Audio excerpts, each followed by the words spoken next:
All right, Teresa, let's take a look at your paper. Emily, format first. So this is good. All of this is good. This is terrible. And this is essentially your topic. Start with a quote, and you have an end punctuation here and an end punctuation here. So get rid of this one. You don't need the um, hyphen there. You need the author's last name and the page number of the book that it comes from. So that'll go in parentheses when you fix this. What you can already, I mean, you're a smart girl. I can already tell you this is way too short of a paragraph. And you jump right into, you go from this, set up what the quote means to the book, give it context to the book, and then jump into high school. I just think that's weak. To jump right into that. There's nothing to get you there. Then you get to your topic. It's full of bad memories. I already know it's as far as you're concerned because you're writing this paper, so you don't have to put that. High school is full of bad memories that has done what to you? Maybe that would be a better way to put it. There's nothing I would like more than just to be done with it. You still need your main points. So add your main points. What are you going to talk about in your paper right there? Since the beginning of high school, comma, I have learned to only look out for myself and my well-being. Make this a semicolon. I'm the only person that I can rely on. I think that needs to be one whole sentence. So make that a semicolon there. I think that's going to make that sentence stronger and that thesis stronger. But make sure you add this. Make sure you add on a little bit to the end there before you are in a rewrite. All right. So freshman year is your next paragraph. I would probably tell you is the last thing is someone looking out for you. Chrissy was in her senior year. This is a little bit of a cliche. She always had my back at school. What does that mean? And this is where adding detail is going to make your paper stronger. And again, look how short this paragraph is. It can be much longer. So what do you mean she always had your back? What did you guys do together? You became friends with her friends, which is fine. But what did you guys do? Because you go, I became friends with them, and then they left. Like, build up that relationship at first, reflect back on what you were doing, and then reflect back on them leaving. It's hard to just eating lunch by myself. Um, but remember, this really isn't maybe till your sophomore year. But I can see where you're maybe going organizationally wise with Chrissy.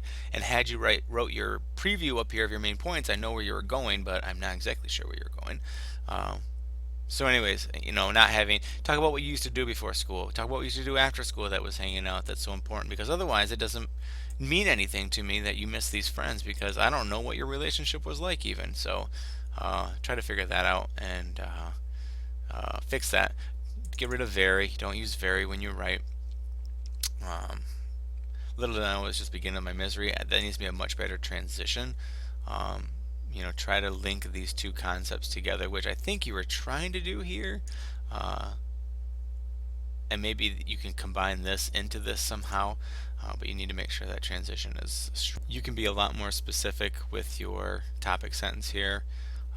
Basically, a broken heart led to a physical, something like that. The idea that your broken heart from this relationship is led to, a physical something that nearly, ruined your life. I don't know. That's a little cliche-ish, but all right. So you get into the boy that you've dated from Vesterberg. There's your first problem. He's from Vesterberg. Anyway, so you've been ripped out and trampled on. A little bit of a cliche again, but I can understand. 24/7. Even though we talk about writing out numbers, 24/7 as a concept can be written like use the numbers 24-7. Um, Here's a run-on sentence here you want to fix. This is a scary detail. Holy cow. That is really scary. I mean, nearly 30 pounds off your little body. Holy cow. Again, very, alarmed is enough. They were alarmed is good enough. Even I was alarmed, which is nice. And I'd still do this to this day, but because I know you're still dealing with it, you said later on down here. But, look back, like what was going on. Um, do some reflection here. And then go to the doctor. I would just combine this paragraph all together, Teresa. I don't think you need a separate paragraph. It's short and it's about the same topic anyway, so I would just combine them. And I like that. Not like, sorry, that was a bad way to put it. I don't like that it was a broken heart, but really the diagnosis was a broken heart. That was literally the diagnosis. What was the prescription? Maybe reflect back on that and what you had to do to get over it. You said it took several months to do that, but I mean, what was the process? And looking back on it now, um, did it make sense to you? So, anyways, to this day, comma, I still haven't getting all the way back. Currently, comma, when you start with those adverbs, um, you would need to put a comma there if it's kind of an introductory adverb. And here is two complete sentences separated by a conjunction, so that you need a comma there as well. No transition, so add that transition uh, in there. This is really good information. In fact, I think your best voice is in here. She's been feeding classified information to my enemy. What a great figurative language there. He wielded the information like a weapon, comma, too. Great figurative language there. It was like my own personal purgatory. So again, I think this is really great language here. It's again a short paragraph. You don't do anything about the friendship to set up why it was so important. So I don't really care that you lost her. I mean, as a reader, it doesn't really do anything for me because you never set up why it's important to you, other than you told her how you felt about everything. But it's not like your sister. It's not like, you know what I mean. I don't know. It doesn't really work too well. When you have well here, well, comma, about 2 weeks later, comma. Don't end up texting me. Just start an argument like always. I would probably use a colon here to set up this quote. These are the words I will never forget. Colon, here's the quote. Anyways, you need to set that up a little bit better. And then you still need a transition into the next paragraph. So figure out a way to make that transition work.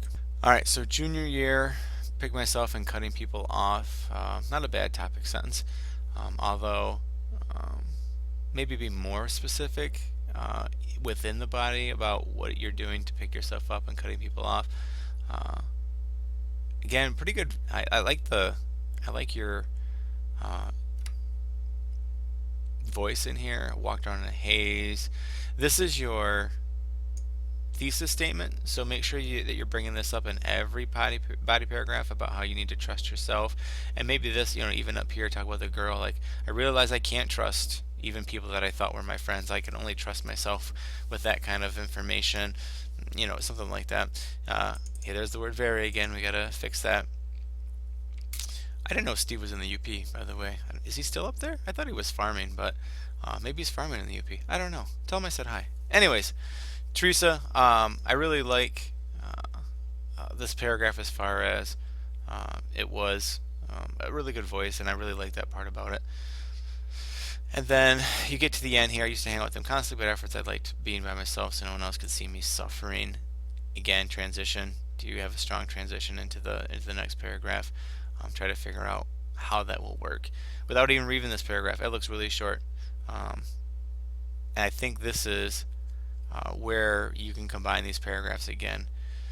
Didn't I mean that I have friends at all, though, comma, though, whenever you have though like that tacked on the end of the sentence or in the middle of the sentence, try to separate it by commas. Brandon, who I've never heard his name up to this point. Again, how am I supposed to care about him when you haven't set up why I should care about him? Was he one of Chrissy's friends?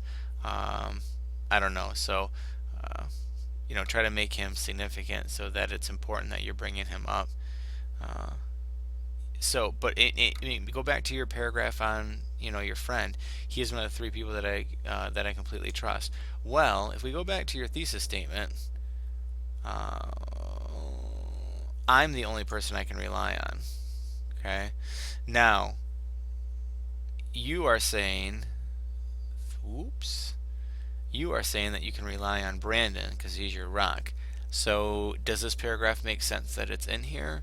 Or does your thesis statement need to change? So I think there's some things that you can work with there, Teresa, to try to make better and make this flow a little. All right, Teresa, I've read to the end of your paper, so I'm going to kind of lump this all together here. So you get to your senior year, and again, we're still talking about the concept of high school is terrible and you need to rely on yourself. So you talk a little bit about your autopilot, high school senior life right now, how you shut everything out of your life. You can go to Brandon when you get frustrated, which I don't know why it's down here and not up there.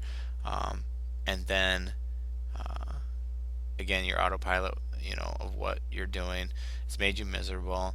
You have a hard time letting people in your life, and then you get back into you can't rely on anybody, but you met somebody back in February, and he's 5 years older than you, and then you have this judgmental aspect about it, and then you get into respect and how kids should respect their teachers.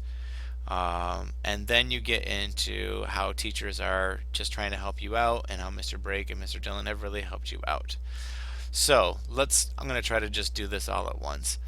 I really think your paper needs a strong little bit of organization. And from what I've read in this, I really think you need to break it down by person, and what maybe these people have taught you about relying on yourself. So, what has Brandon taught you about relying on yourself? What has this new man taught you about relying on yourself? What has Mr. Brake and Mr. Dillon taught you about relying on yourself? What has Dalton taught you about relying on yourself? What did Chrissy teach you about? Break it down by person, and then all of that will go there. I think you made a mistake by doing it chronological, and in essence, I made a mistake by letting you do it chronological. I really think you need to break it down by person, because the end of this paper is, no offense, completely a waste, because you're getting off topic. It is not at all what you set out to do in your paper. You've completely changed the topic to what high school has taught me to I'm just going to complain about kids, and then also talk about how a couple teachers have really helped me, which is not really what your topic is about. So I think you need to go back and really think about how you're going to organize this paper. Works cited goes in the middle here. Remember to center justify that. This is not where you got the story from. This is not how you cite your textbook, so that is wrong as well. So I think you got a lot of stuff that you can really do with this paper, Teresa, to make it better. You don't have a conclusion. There's no conclusion in this paper at all. You use very again. So just get some work. We got some work to do, Teresa, to make this where it needs to be. And judging by your how terrible high school is, who knows if I'll get a rewrite out of you? But I think it really could use a rewrite. So good luck.